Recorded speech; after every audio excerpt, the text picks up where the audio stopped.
ज्वालामुखी से उठ रहा काला धुआं और गैसों का गुबार आसमान की तरफ बढ़ रहा है। इसके वोराजिन क्रेटर से चमकीला नारंगी लावा लगातार बाहर निकल रहा है, जिससे पहाड़ी ढलानों पर आग की नदियां जैसी बहती दिखाई दे रही हैं। आप देख रहे हैं VVN डिजिटल वैक्सो मीडिया ग्लोबल। यूरोप का सबसे सक्रिय ज्वालामुखी माउंट एटना इस समय इटली के सिसिली द्वीप पर धधक रहा है। इटली में पड़ रही भीषण गर्मी और बढ़े हुए तापमान के बीच इस ज्वालामुखी से उठ रहा काला धुआं और गैसों का गुबार आसमान की तरफ बढ़ रहा है। इसके वोराजिन क्रेटर से चमकीला नारंगी लावा लगातार बाहर निकल रहा है, जिससे पहाड़ी ढलानों पर आग की नदियां जैसी बहती दिखाई दे रही हैं। आप देख रहे हैं VVN डिजिटल वैक्सो मीडिया ग्लोबल। यूरोप का सबसे सक्रिय ज्वालामुखी माउंट एटना इस समय इटली के सिसिली द्वीप पर धधक रहा है।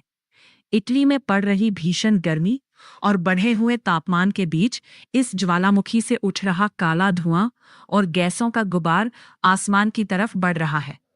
इसके वोराजिन क्रेटर से चमकीला नारंगी लावा लगातार बाहर निकल रहा है, जिससे पहाड़ी ढलानों पर आग की नदियां जैसी बहती दिखाई दे रही हैं। आप देख रहे हैं VVN डिजिटल वैक्सो मीडिया ग्लोबल। यूरोप का सबसे सक्रिय ज्वालामुखी माउंट एटना इस समय इटली के सिसिली द्वीप पर धधक रहा है। इटली में पड़ रही भीषण गर्मी और बढ़े हुए तापमान के बीच इस ज्वालामुखी से उठ रहा काला धुआं और गैसों का गुबार आसमान की तरफ बढ़ रहा है। इसके वोराजिन क्रेटर से चमकीला नारंगी लावा लगातार बाहर निकल रहा है, जिससे पहाड़ी ढलानों पर आग की नदियां जैसी बहती दिखाई दे रही हैं। आप देख रहे हैं VVN डिजिटल वैक्सो मीडिया ग्लोबल। यूरोप का सबसे सक्रिय ज्वालामुखी माउंट एटना इस समय इटली के सिसिली द्वीप पर धधक रहा है।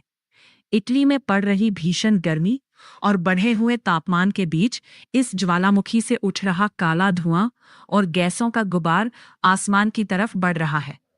इसके वोराजिन क्रेटर से चमकीला नारंगी लावा लगातार बाहर निकल रहा है, जिससे पहाड़ी ढलानों पर आग की नदियां जैसी बहती दिखाई दे रही हैं। आप देख रहे हैं VVN डिजिटल वैक्सो मीडिया ग्लोबल। यूरोप का सबसे सक्रिय ज्वालामुखी माउंट एटना इस समय इटली के सिसिली द्वीप पर धधक रहा है। इटली में पड़ रही भीषण गर्मी और बढ़े हुए तापमान के बीच इस ज्वालामुखी से उठ रहा काला धुआं और गैसों का गुबार आसमान की तरफ बढ़ रहा है।